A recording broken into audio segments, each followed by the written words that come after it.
Hi everyone, I'm Aliza, the designer behind Milkweed Textile Studio. I started Milkweed back in 2020, kind of right after the pandemic hit.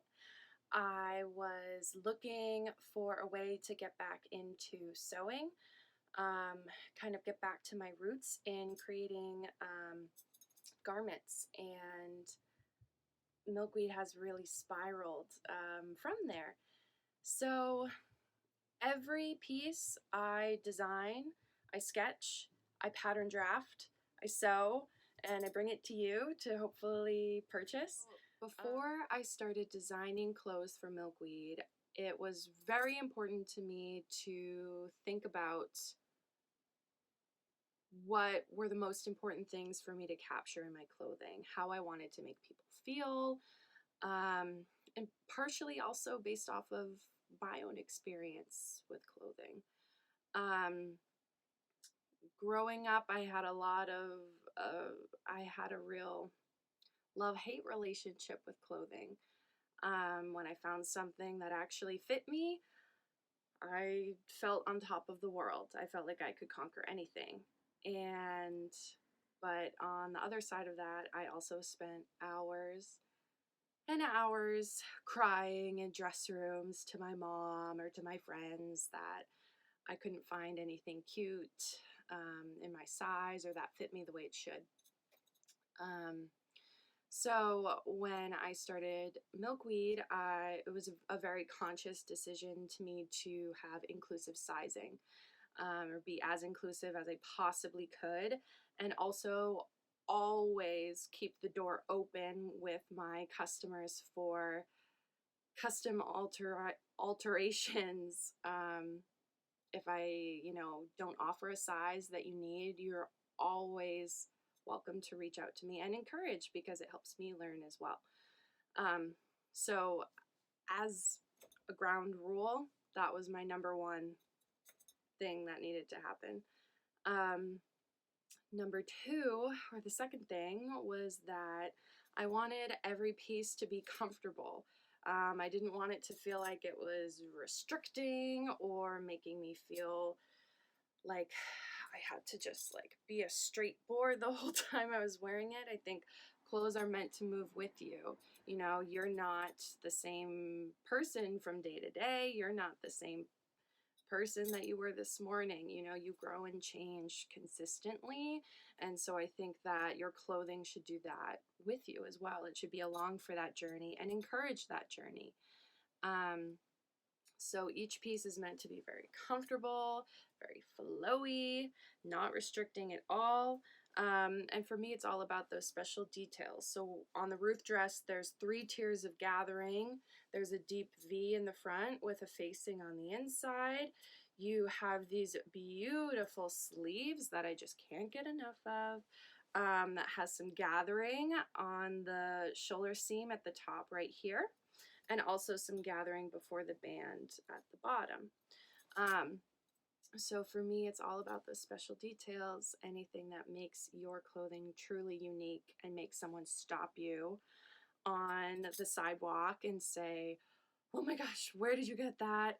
I want to know, I need to have it. And I think encouraging those interactions is just the best thing I could possibly do with my time and my skill set. Let's see. So Milkweed Fall is really about indigo. Each season I pick a new fabric to highlight my silhouettes that I have. So right now I have about 3 silhouettes that I work with.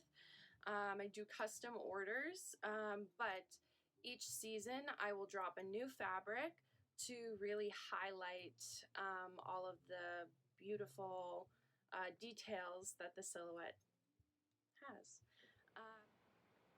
All right, so we are about to do the indigo dye, but first I wanted to show you the process of folding and how to get your end result. So I'm going to be dyeing a bunch of napkins that are tied up like this.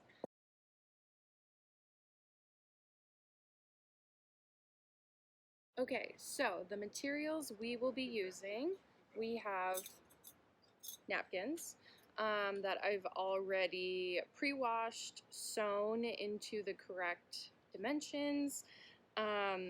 So we have a few of those.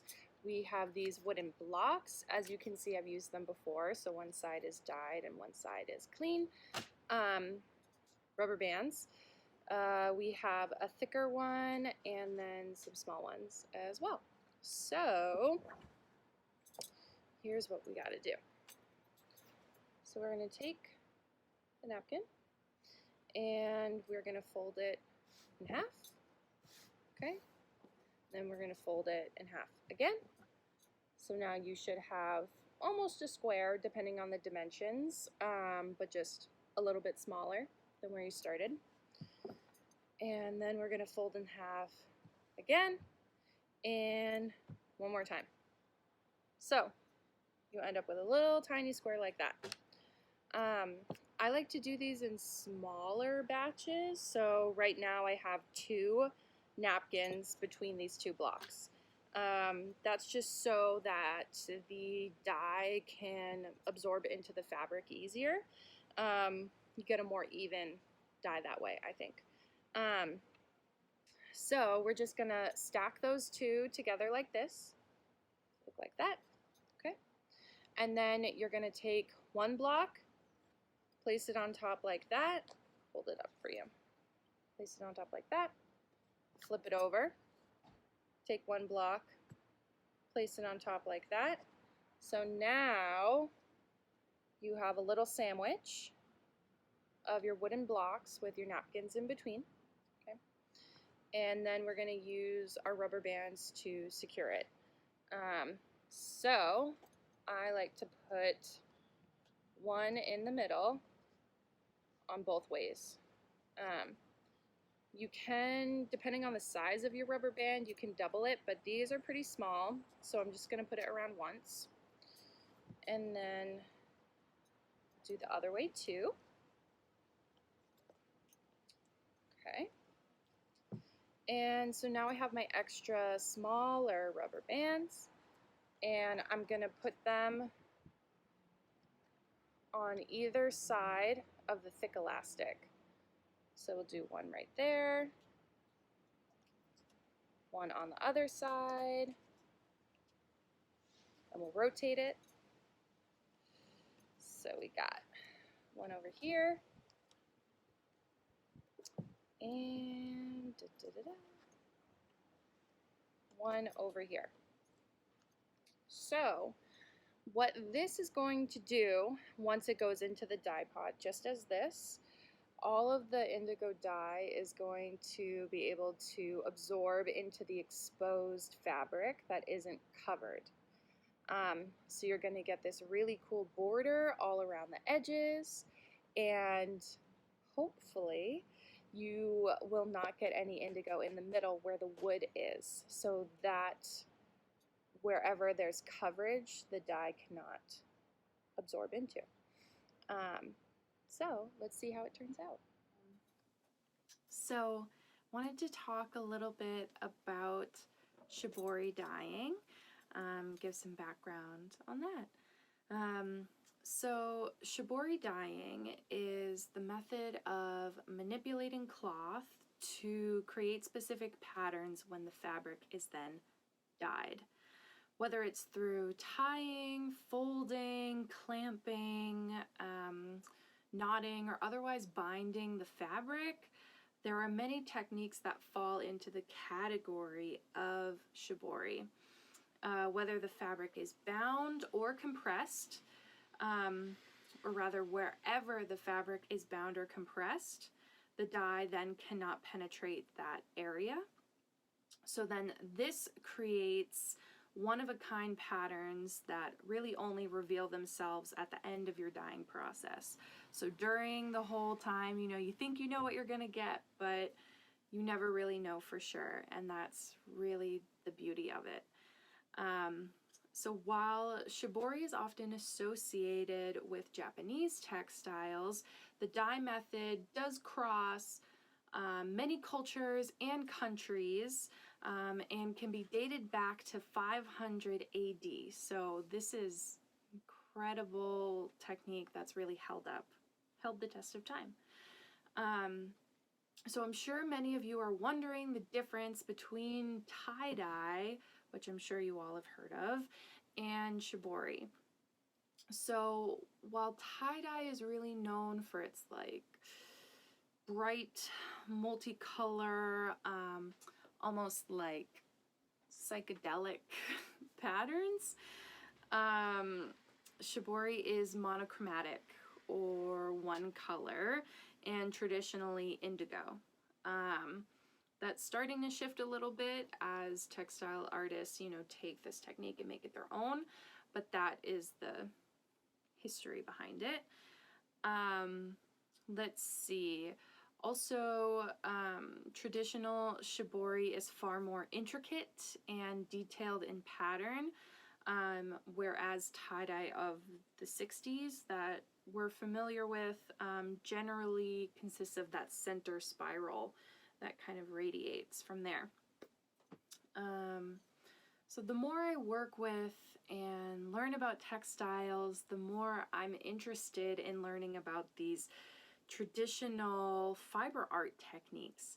I feel honored to be learning about this unique art form and carrying on these traditions by hand the way they originated.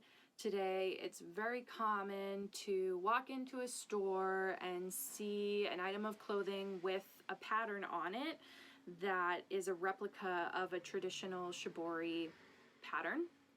But really it's just printed on there. It's not done the authentic way of doing it. And so for me, the authenticity of carrying out this dye technique by hand, the way it's been done for centuries, is just incredibly important and a really big privilege to be able to do. Now let's get into the dye process. Here I have my dye pot all set up, and as you can see, I'm taking my bound fabric that is already thoroughly wet and gently moving it around in the dye pot. I dip each bundle by hand and then squeeze out the excess to let it rest and oxidize before repeating the process and dipping it back in the dye bath. Here we have some fabric after its first dip in the dye pot. When you pull fabric out of the dye bath, it's a light yellow or green color. As it rests and oxidizes, the color changes to deeper shades of blue. Here I'm dip dyeing some tote bags to create an ombre effect with the indigo. Rather than fully submerging the bag in the dye pot, I hold some of it out, and each time I dip the bag a little less in the dye pot. This creates a slow shift in color depth. I love this process because each bag is truly unique. Okay, so we are now post dye bath. You can see that my tablecloth is a little bit more blue than it was before. My hands are also a little bit more blue than they were before.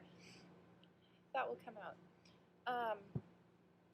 But wanted to show the final product of what we folded before.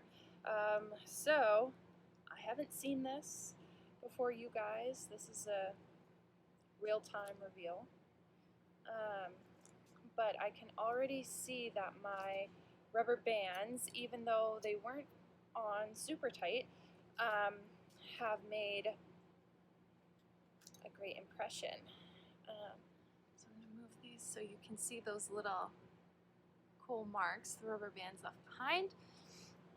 The beauty of this is the irregularity of it. Everything is unique. No two dyed items are the same. And you have a little bit of a magical reveal here. So as you can see, this big white area is where our wooden block was. So we'll take these apart. Remember, I had 2 napkins in here. So these were the outsides, and then these were the ones that were on the inside. So you see how there was so much pressure, not as much dye got on this side. But we start unfolding these.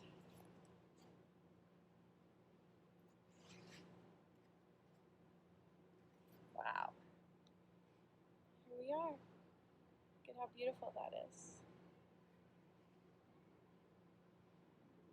Pretty stunning. Bring it closer. So for comparison, that's one in this set. Let's unfold the other one too. See how similar they are. Remember, these ones are just two folded together, and I did that so I could have a little bit more consistency in the amount of dye that went through. So, similar, slightly different though. And how beautiful is that? So